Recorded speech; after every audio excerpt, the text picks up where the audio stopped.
Hello students, आज हम आपको चैप्टर नंबर 21 यानी 21वां चैप्टर पढ़ाएंगे। लेकिन इससे पहले हम आपको चैप्टर नंबर 22 और 23 दो चैप्टर हम आपको पढ़ा चुके हैं। तो आप सोच रहे होंगे कि चैप्टर नंबर 22 और 23 पहले पढ़ा दिया, 21 अब पढ़ाएंगे।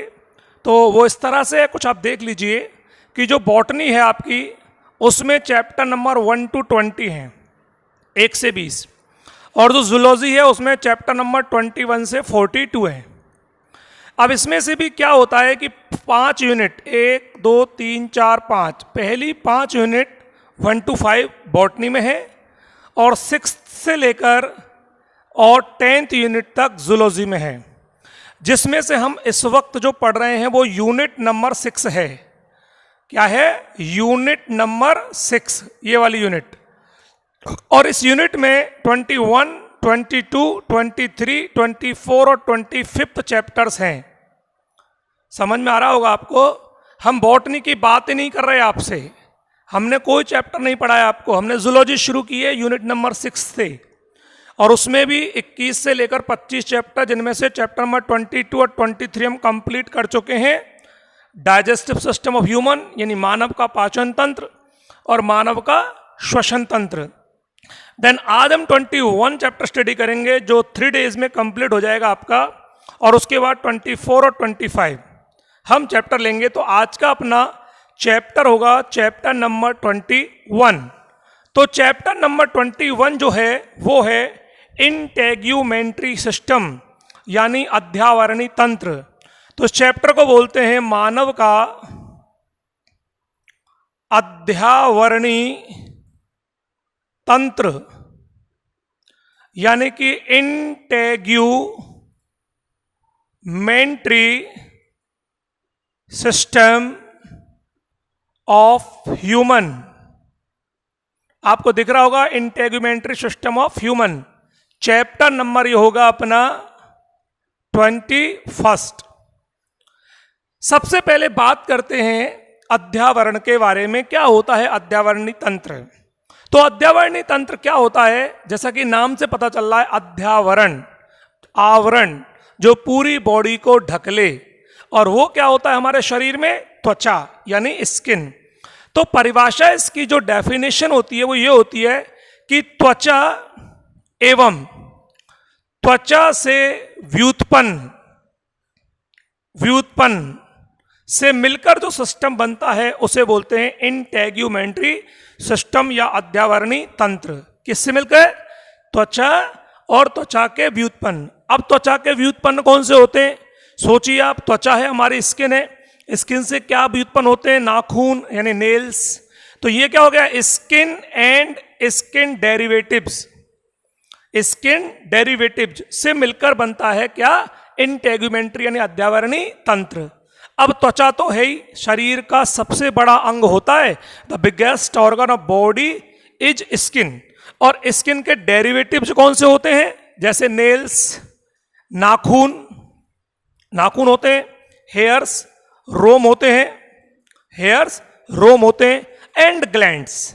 बहुत सारी ग्रंथियां यानी ग्लैंड्स भी होती हैं, जैसे कि आंखों की अश्रु ग्रंथि, लैक्रिमल ग्लैंड्स, कान के अंदर जो मेल या वैक्स निकलता है, वैक्स ग्लैंड्स, मेमरी ग्लैंड्स यानी स्तन ग्रंथियां, स्वेप्ट ग्लैंड्स यानी पसीना ग्रंथियां, तेल ग्रंथियां, ऑयल निकलता है बॉडी से, चिकनी हो जाती है बॉडी, शरीर। तो ये सारी ग्लैंड्स जो होती हैं ये सभी त्वचा के व्युत्पन्न है। हेयर्स भी त्वचा के व्युत्पन्न है, नेल्स भी त्वचा के व्युत्पन्न है। तो त्वचा एवं त्वचा के व्युत्पन्नों से मिलकर जो सिस्टम बनता है, स्किन एंड स्किन डेरिवेटिव्स जो सिस्टम बनाते हैं, उसे बोलते हैं हम इंटेग्यूमेंट्री सिस्टम या अध्यावरणी तंत्र। आपको समझ में आ गया होगा। अब हम बात करते हैं कि ये त्वचा क्या है। एक्चुअल में स्किन या त्वचा जो होती है वह है देह भित्ति, जो हमारी देह माने शरीर, बॉडी वॉल, देह भित्ति। एक्चुअल में त्वचा जो होती है वो देह भित्ति का एक पार्ट है। It is the part of body wall, जिसके 3 हिस्से होते हैं। 3 हिस्से कौन से होते हैं? एपिथेलियम टिश्यूज, यानी कि उपकला ऊतक या उपकला स्तर कह दो, ऊतक कह दो। सेकंड जो होता है वो होता है पेशी स्तर, यानी कि मस्क्यूलर लेयर्स। और सबसे नीचे होता है वर्णक सेल्स, यानी पिगमेंटेड सेल्स या वर्णक कोशिकाएं, पिगमेंटेड सेल्स या वर्णक कोशिकाएं। और वर्णक कौन सा होता है त्वचा में? मेलेनिन। कभी नाम सुना है आपने मेलेनिन? तो मेलेनिन नाम का वर्णक होता है, और यही मेलेनिन नाम का वर्णक हमारी त्वचा को एक कलर, एक रंग देता है। और इसी रंग की वजह से हमारी त्वचा कैसी होती है? डार्क हो सकती है, या कैसी हो सकती है? कम डार्क, लो के अंदर हो सकती है। डार्क यानी गहरा रंग हो सकता है, हल्का रंग हो सकता है। और इस कंडीशन के अंदर जो डार्कनेस आती है, जो गहरा रंग आता है, वो जैसे हम हमारी भाषा के अंदर कहते हैं कि सांवला है या काला है, और या कम जो डार्क होती है उसे अपन गोरा कह देते हैं। ऐसा नहीं होता है, गोरा काला हमारे बनाए हुए शब्द हैं। सिंपल बात यह है कि अगर मेलेनिन ज्यादा मात्रा में तो त्वचा का कलर कैसा हो जाएगा? डार्क, और कम है तो थोड़ा सा कम डार्क रह जाएगा। तो डिपेंड करता है मेलेनिन के ऊपर। तो हमारी अभी जो जनरल बातें हुई वो सिर्फ इतनी सी हुई कि इंटेग्यूमेंट्री सिस्टम यानी अध्यावरणी तंत्र क्या है? त्वचा एवं त्वचा से व्युत्पन्न जो सिस्टम होता है, जो बना हुआ पूरा बॉडी का सिस्टम होता है, उसे हम बोलते हैं अध्यावरणी तंत्र, जिसमें स्किन को भी शामिल करते हैं। और किसको करते हैं? त्वचा के व्युत्पन्न, नेल्स, हेयर्स एंड ग्लैंड्स। आप अपने, इसके अलावा मैंने आपको बताया कि त्वचा देह भित्ति का एक भाग है, और देह भित्ति के 3 हिस्से होते हैं: एपिथेलियल टिश्यूज, पेशी स्तर और पिगमेंट सेल्स। और पिगमेंट कौन सा होता है त्वचा में? मेलेनिन, जिसकी वजह से कलरफुल होती है त्वचा, रंग यानी डार्कनेस आती है उसके अंदर। अब देखिए इस चैप्टर के अंदर आप जिन बातों को स्टडी करोगे वो 3 बातें हैं। एक तो है त्वचा, आप एक तो त्वचा को स्टडी करोगे, स्किन को स्टडी करोगे, और दूसरा कैसे स्टडी करोगे? त्वचा के व्युत्पन्न। अब व्युत्पन्न में भी नेल्स हैं, हेयर्स हैं, ग्लैंड्स वगैरह हैं। तो यहां पर आप 2 टॉपिक स्टडी करोगे, हेयर्स यानी बाल और ग्लैंड्स यानी ग्रंथियां। तो आपके 3 टॉपिक होंगे इस चैप्टर में: त्वचा, त्वचा की संरचना; हेयर्स यानी रोम, रोम की संरचना; और ग्लैंड्स यानी कि ग्रंथियां, जो मैंने भी आपको बोली थी कि विभिन्न प्रकार की ग्रंथियां होती हैं। नेत्र में अश्रु ग्रंथियां, शरीर पर स्वेप्ट ग्लैंड्स, तेल ग्रंथियां, वैक्स ग्लैंड्स, स्तन ग्रंथियां वगैरह वगैरह। इसके अलावा आप लास्ट में पढ़ोगे त्वचा के वर्क क्या है, कार्य क्या है, और देन ये चैप्टर आपका पूरा हो जाएगा। तो हम शुरू करते हैं त्वचा की संरचना के बारे में, यानी स्किन का स्ट्रक्चर कैसा होता है। यस, अब हम बात करते हैं स्किन या त्वचा के बारे में। त्वचा की संरचना कैसी होती है, स्किन कैसी होती है। देखिए, स्किन की संरचना को समझने के लिए हमें स्किन का एक लंबवत काट काटना पड़ेगा। काट 2 तरीके की होती हैं, एक होती है टीएस, एक होती है एलएस। तो हमको त्वचा का लंबवत सेक्शन काटना होगा लंबाई में, और जब हम लंबवत सेक्शन त्वचा का काटते हैं तो हमको क्या दिखाई देता है वो हम थोड़ा सा यहाँ साइड में स्टडी कर लेते हैं, फिर डायग्राम से बताएंगे। हमें 2 हिस्से दिखते हैं, एक हिस्सा होता है अधिचर्म और दूसरा हिस्सा होता है चर्म। अधिचर्म को बोलते हैं एपिडर्मिस और चर्म को बोलते हैं डर्मिस। तो ये तो होता है अधिचर्म यानी कि एपिडर्मिस, और दूसरा हिस्सा होता है चर्म यानी कि डर्मिस। 2 हिस्से हमको दिखाई देते हैं, अधिचर्म और चर्म। तो देखिए, बात करते हैं अपन सबसे पहले कि किस तरह से हम इस स्ट्रक्चर को देखते हैं। तो सबसे पहली बात तो आप ये समझ लीजिए कि जो त्वचा है, इसकी जब लंबवत काट काटी तो नीचे वाला जो भाग है, अंदर वाला जो भाग है वो तो है डर्मिस, और ऊपर वाला जो भाग है वो क्या है? अधिचर्म या एपिडर्मिस।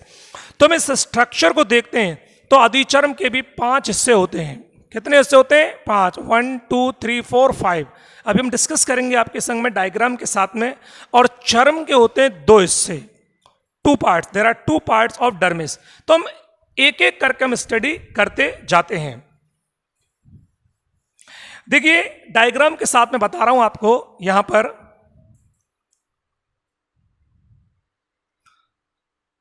अच्छा टॉपिक है ये।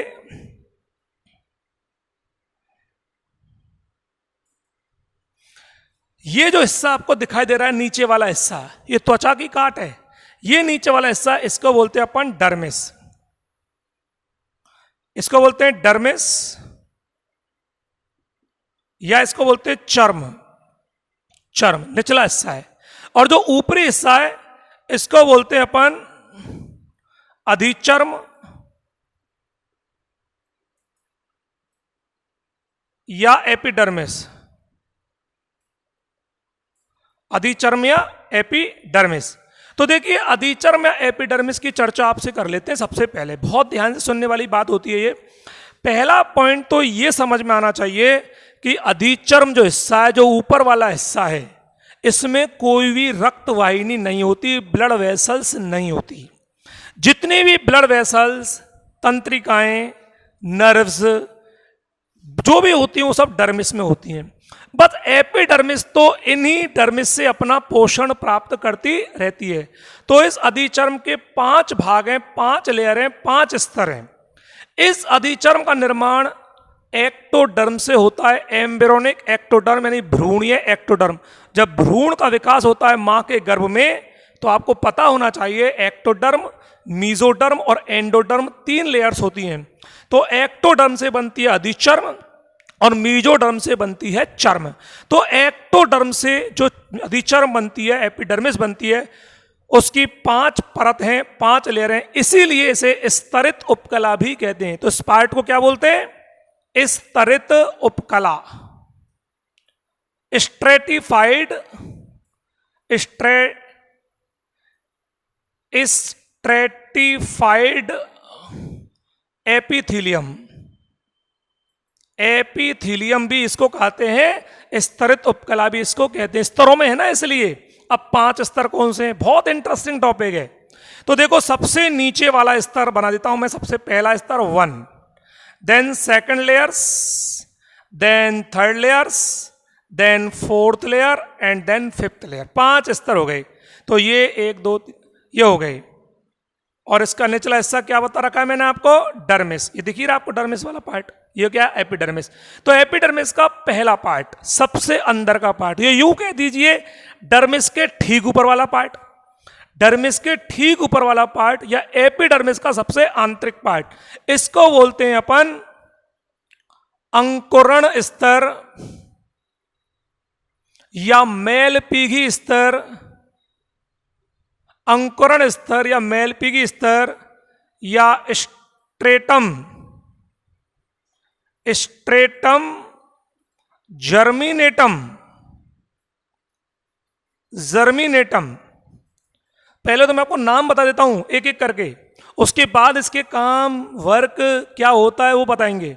तो पहला लेयर कौन सा हो गया? ये वाला पार्ट, जिसका नाम क्या दिया गया है?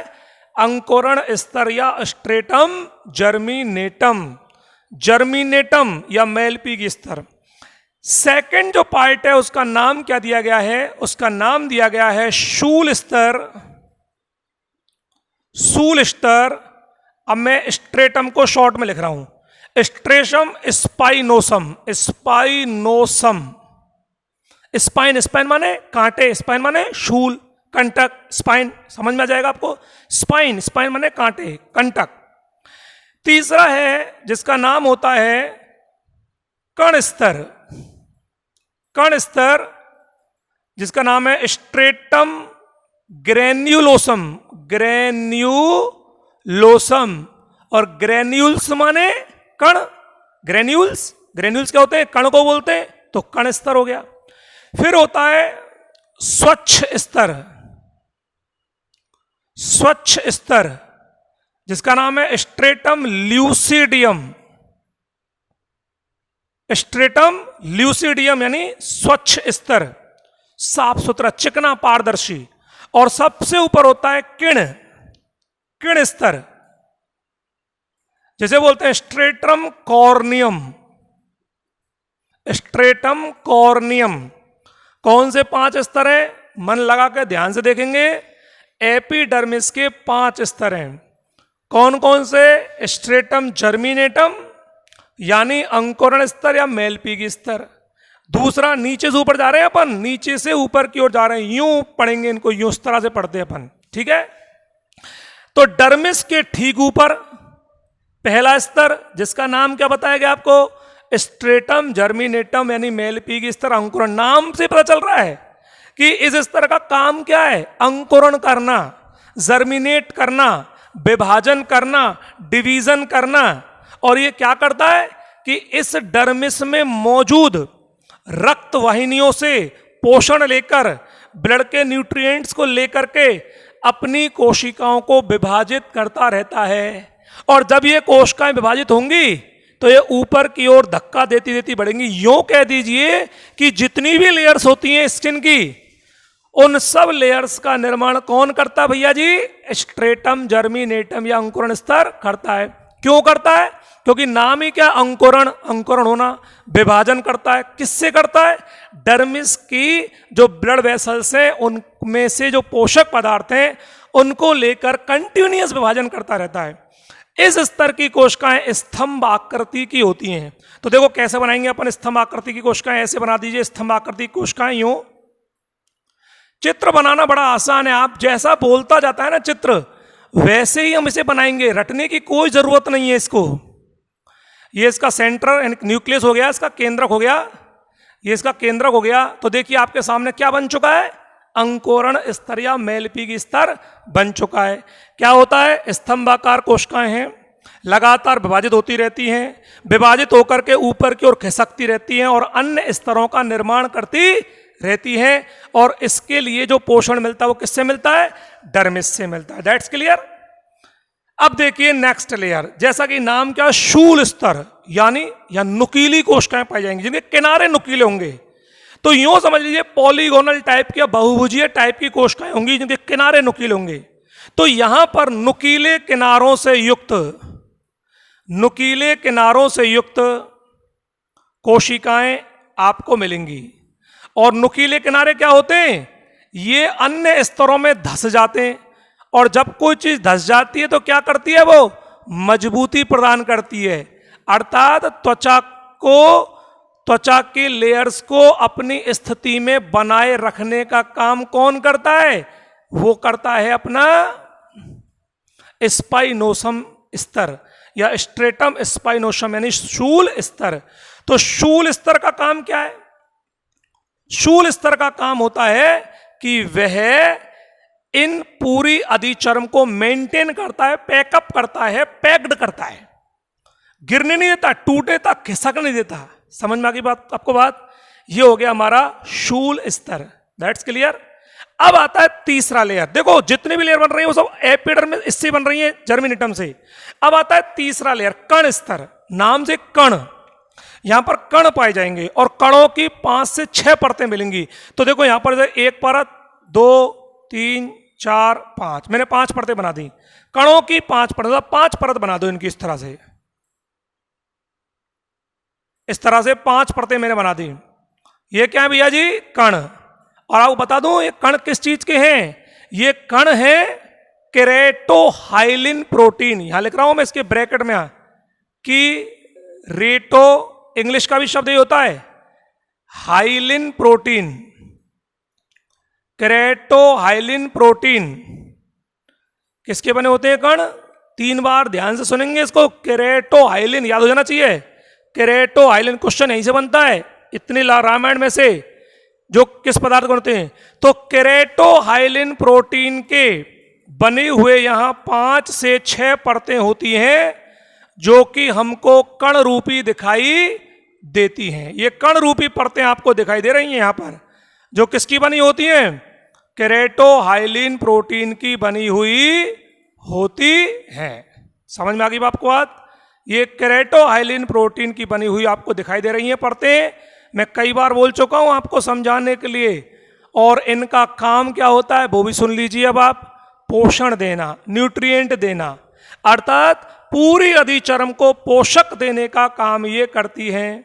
ठीक है ना, पूरी अधिचर्म को पोषण, ऊपर भी तो पोषण चाहिए, तो वो ये काम करती है कौन, केरेटोहाइलिन प्रोटीन। अब आगे चलते हैं अपन, देखिए यहां पर। अब देखिए इसके बाद क्या होता है, ये जो आपको ऊपर दिख रहा है जिसका नाम है स्वच्छ स्तर, स्ट्रेटम ल्यूसिडियम, साफ सुथरा चिकना। इस स्तर की कोशिकाएं जो होती हैं इनमें केंद्रक नहीं होता और ये टाइल्स की तरह लगी होती हैं, ऐसे देखो, देख लीजिए इधर, ये टाइल्स की तरह लगी होती हैं, जैसे टाइल्स एकदम चिकनी होती है ना, एकदम टाइल्स ऐसे बिल्कुल स्मूथ चिकनी एकदम पारदर्शी होती हैं। कैसी होती हैं? पारदर्शी इस तरह। लेकिन यहां पर क्या बोला मैंने? केंद्रक नहीं होगा। और सुनिए, ये चिकना क्यों हो जाता है, स्वच्छ क्यों हो जाता है? क्योंकि इस केरेटोहाइलिन प्रोटीन के विघटन से एक नया प्रोटीन बनता है, और उस नए प्रोटीन का क्या नाम है? एलिडिन। क्या नाम है भैया जी? एलिडिन। और एलिडिन एक मोम की तरह, वैक्स की तरह का प्रोटीन है जो इन कोशिकाओं को एकदम स्मूथ या चिकना बनाता है। और यही कारण है कि हम जब नहाते हैं तो पानी हमारे शरीर के अंदर प्रवेश नहीं करता। करना चाहिए ना, लेकिन नहीं करता। क्यों नहीं करता? क्योंकि स्तर कौन सा है? चिकना स्तर, स्वच्छ स्तर, ल्यूसीडियम स्तर, और पारदर्शी है। तो पानी जैसे ही उस पर गिरता है वो फिसल करके नीचे की ओर चला जाता है। तो याद रखना कि पानी अंदर क्यों प्रवेश नहीं करता? क्योंकि स्वच्छ स्तर के कारण। स्वच्छ स्तर में क्या होता है? एलिडिन। एलिडिन कहां से आता है? केरेटोहाइलिन के विघटन से आता है। तो ये होता है हमारा स्वच्छ स्तर। 3 से 4 परतीय ये होता है। और सबसे ऊपर जो होता है, सबसे ऊपर, इसे किण स्तर कहते हैं, स्टर्नम कॉर्नियम। ये मृत स्तर है। 8 से 10 परतीय होता है, 8 से 10 परतीय होता है। और शल्काकार कोशिकाएं होती हैं यहां। कैसी होती हैं? शल्क आकृति की कोशिकाएं, ठीक है ना? ऐसे शल्क आकृति की कोशिकाएं यहां पर पाई जाती हैं। 8 से 10 स्तरीय ये हो सकता है, इस तरह का ये दिखाई देता है, जिसमें केंद्रक वगैरह सब होते हैं इन कोशिकाओं के अंदर। ये रहा, ये कौन सा स्तर हो गया? किण या स्टर्नम कॉर्नियम। क्यों हो गया? क्योंकि यहां पर केरेटिन बन गई, केरेटिन नाम की प्रोटीन। और केरेटिन क्या होती है? केरेटिन जो प्रोटीन होती है वो मृत प्रोटीन है। क्या भैया जी? मृत प्रोटीन है, मरी हुई, डेड, जिसके सींग बनते हैं जानवरों में, सींग, ठीक है ना? सींग बनते हैं, वो केरेटिन प्रोटीन है। केरेटिन बनने की क्रिया क्या कहलाती है? केरेटिनाइजेशन। केरेटिनाइजेशन, जैसे हिंदी में बोलते हैं श्रृंगी भवन। यहां से भी एक नंबर का क्वेश्चन उठता है कि श्रृंगी भवन क्या है, केरेटिनाइजेशन क्या है। अर्थात किण स्तर या स्टर्नम कॉर्नियम की कोशिकाओं में केरेटिन बनने की क्रिया जो होती है वो केरेटिनाइजेशन कहलाती है। केरेटिन एक मृत पदार्थ है, डेड पार्टिकल्स है, जिसका निर्माण एलिडिन से होता है। अब एलिडिन क्या होता है? मतलब चिकनी बताई मैंने आपको, स्वच्छ बताई। तो इनका जीव द्रव जब सूख जाता है तो ये कोशिकाएं डेवलप कर जाती हैं। किसमें कर जाती हैं? किण स्तर में, ठीक है ना?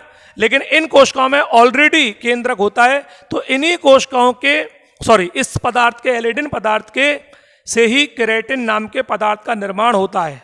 आगे सुनिए, देखिए केरेटिन बनना बहुत जरूरी है किण स्तर, क्योंकि जो आपका ये सबसे ऊपरी स्तर है, जिसको अपन केरेटिन स्तर या किण स्तर कह रहे हैं, स्टर्नम कॉर्नियम कह रहे हैं, यही वो लेयर है जो मृत है। अगर जीवित होती ना तो बैक्टीरिया, वायरस, धूल, धुआं, इतनी ज्यादा एलर्जी होती हमारे शरीर पर, बहुत ज्यादा। लेकिन चूंकि तो मृत स्तर है, इसलिए कोई जीवित चीज आके लगेगी तो फिर हमारी सुरक्षा ये कर लेती है। और नहाते समय जो मैल निकलता है वो यही होता है। क्यों होता है ये? क्योंकि यही वो पार्ट है जो मृत है, डेड पार्टिकल्स है। तो गंदगी को अपने संग में समाहित कर लेता है और रिलीज होता रहता है, गिरता रहता है। जब आप हाथों को मसलते हो, हथेलियों को मसलते हो, तो जो मैल गिरता है वो सब क्या होता है? ये किण स्तर, स्टर्नम कॉर्नियम होता है। एक बात और मैं बता दूं आपको कि जो एपिडर्मिस होती है, इसकी मोटाई अलग अलग जगह पर अलग अलग होती है। क्यों होती है? जहां पर रगड़ ज्यादा लगती है, चोट ज्यादा लगती है, हथेलियां, बार बार हाथ धोते हैं, तलवे, जूते में रहते हैं, चलते हैं हम लोग, तो यहां की जो एपिडर्मिस होती है वो बहुत ज्यादा मोटी होती है। जबकि नेत्र का कॉर्निया जो होता है अंदर, कॉर्निया पार्ट नेत्र के अंदर, ये बिल्कुल बारीक परत है। तो वहां काम नहीं आ रही इतनी ज्यादा, क्योंकि प्रोटेक्ट के रूप में पलकें होती हैं, चश्मा होता है, तो वो बहुत पतली होती है। तो डिपेंड करता है अधिचर्म कितनी मोटी होगी या कितनी पतली होगी, ये डिपेंड करता है कि वर्किंग ऑर्डर कैसा है। तो आई थिंक मैं समझ में आपको आ गया होगा कि जो एपिडर्मिस है उसमें कौन कौन से 5 स्तर होते हैं, नीचे से ऊपर की ओर कौन कौन से? Stratum, germinativum, stratum spinosum, stratum granulosum, stratum lucidum, stratum corneum. Hindi के इंग्लिश के नाम बहुत आसान है। अंकुरण जर्मिनेट करना, शूल स्पाइन, कण ग्रेन्यूल्स, कोई मुश्किल नहीं है। स्वच्छ ल्यूसिडियम स्तर, किण कॉर्नियम, पदार्थ भी बता दिए, केरेटोआइलिन कण स्तर में पोषण देगा, एलिडिन इससे बनेगा, चिकना होगा, मोम जैसा होगा, इसके सूखने से क्या बनेगा, केरेटिन जो मृत कोशिकाओं का स्तर बनाता है। अब हम चर्चा करते हैं डर्मिस के बारे में। जैसा कि मैं आपको बोल चुका हूं कि एपिडर्मिस जो होता है उसमें किसी प्रकार की रक्त वाहिनियां या अन्य अन्य प्रोटीन्स नहीं होती हैं। तो इस डर्मिस की बात कर लेते हैं, अपन चर्चा करते हैं अब डर्मिस की। डर्मिस की दो लेयर्स हैं। पहला स्तर है पेपिलरी स्तर, इंग्लिश में भी पेपिलरी, हिंदी में पेपिलरी। पेपिलरी स्तर लेयर, और दूसरा रेटिकुलेट यानी कि जाली का स्तर, रेटिकुलेट या जाली का स्तर। ध्यान देना, इस पूरी डर्मिस में ही सब कुछ मिलेगा। क्या मिलेगा, देखो हेयर्स होते हैं त्वचा में, तो हेयर्स ऊपर से लेकर नीचे तक है, तो हेयर की जड़, रोम की जड़ डर्मिस में मिलेगी। पहली बात, श्वेत ग्रंथियां होती है, पसीना निकलता है, तो पसीना ग्रंथियों की जड़ें भी इसी में मिलेंगी। ठीक है, मैं बोल चुका हूं रक्त वाहिनियां यहीं होती हैं ऑलरेडी, जिनसे पोषण लेता है, तो रक्त वाहिनियां भी यहीं मिलेंगी, तंत्रिकाएं भी यहीं मिलेंगी, और इलास्टिन प्रोटीन्स और जो श्वेत कोलेजन तंतु यानी कोलेजन प्रोटीन और इलास्टिन प्रोटीन भी जो लचीलापन देते हैं वो भी यहीं मिलेंगे। तो पहली बात, डर्मिस जो होती है वो एपिडर्मिस से 2 से 3 गुना मोटी होती है। दिखने में आपको ये बड़ी लग रही होगी, लेकिन ये ज्यादा मोटी है, 2 से 3 गुना ज्यादा मोटी होती है डर्मिस, जिसकी 2 परतें हैं, पेपिलरी स्तर और रेटिकुलेट यानी जाली का स्तर। पेपिलरी स्तर में 3 इंपॉर्टेंट चीजें होंगी। कौन कौन सी 3 इंपॉर्टेंट चीजें, रक्तवाहिनियां और पीले इलास्टिन तंतु और श्वेत कोलेजन तंतु। तो ये तो हो गए, कोई से भी दे लीजिए, येलो यानी पीले, इलास्टिन माने क्या होता है, इलास्टिक की तरह लचीले, इलास्टिन तंतु। और ये क्या हो गए, श्वेत सफेद, कोई से भी लगा दो, कोलेजन तंतु। कोलेजन कठोर प्रोटीन है थोड़ा सा, इलास्टिन लचीला है, तो देखो लचीलापन भी और कठोरता भी है। ये क्या हो गई, ब्लड वेसल्स, रक्त वाहिनियां, ब्लड वेसल्स यानी कि रक्त वाहिनियां, जिनसे क्या मिलेगा, पोषण मिलेगा ब्लड के द्वारा। ठीक है, तो ये आपको यहां पर मिलेंगी, किसमें मिलेंगी, पेपिलरी स्तर में मिलेंगी। ठीक है, अब आता है रेटिकुलेट स्तर यानी कि जाली का स्तर। अब जाली का स्तर में क्या होता है, बची कुछ चीज सब जाली का स्तर में, क्या क्या, देखो इधर, एक तो तंत्रिकाएं मिलेंगी आपको, एक यहां से देखो ऐसे, ये गए हेयर्स, ये गए भैया जी हेयर्स, तो ये हेयर्स की जड़ हो गई।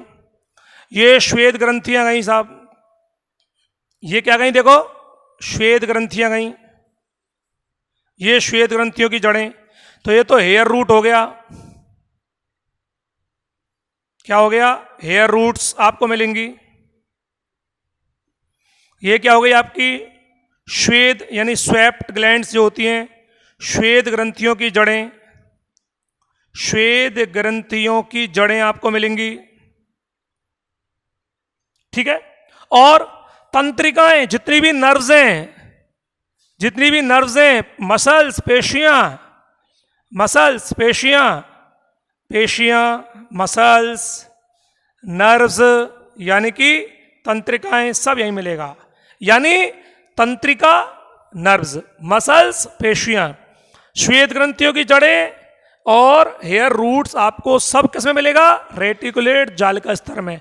और पेपिलरी में क्या मिलेगा, ब्लड वेसल्स और श्वेत कोलेजन और पीले इलास्टिन तंतु। इस तरह से ये जो लेयर्स होती है ये बनती है, जो एपिडर्मिस से 2 से 3 गुना मोटी होती है। ये सारी परतें डर्मिस और एपिडर्मिस एक छोटी सी परत के ऊपर स्थिर रहती हैं, जिसे बोलते हैं बसा स्तर या बसा लेयर। और यह बसा स्तर जो होता है अन्य अंगों से इसकी रक्षा करता है, दूरी बनाता है। त्वचा ऊपर है, अंग नीचे, बीच में क्या आ गई बसा स्तर। तो ये बसा स्तर पर टिकी हुई रहती हैं,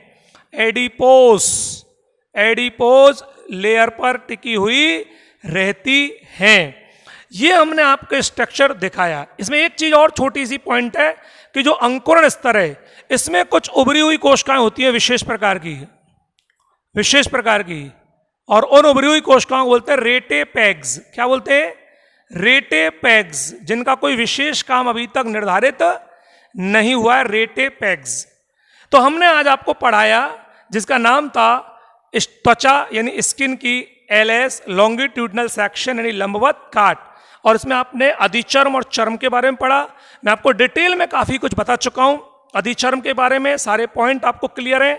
और क्वेश्चंस इसी तरह के बनते हैं, अधिचर्म के कितने स्तर होते हैं, या कण स्तर में कौन सा पदार्थ पाया जाता है, इसका क्या काम है, या एलिडिन का क्या काम है, या स्वच्छता क्यों होती है, ये क्वेश्चंस आएंगे भी आपको आगे चल करके। जालिका डर्मिस के अंदर कौन सी प्रोटीन होती हैं, तो इलास्टिन प्रोटीन और कोलेजन प्रोटीन्स होती हैं। ये सारी बातें हमने आपको बताई। ब्लड वेसल्स कहाँ होती है, ये सारी चर्चा हमने आपसे की। तो आज का अपना टॉपिक रहा स्किन, जो आपको समझ में निश्चित रूप से आ गया होगा।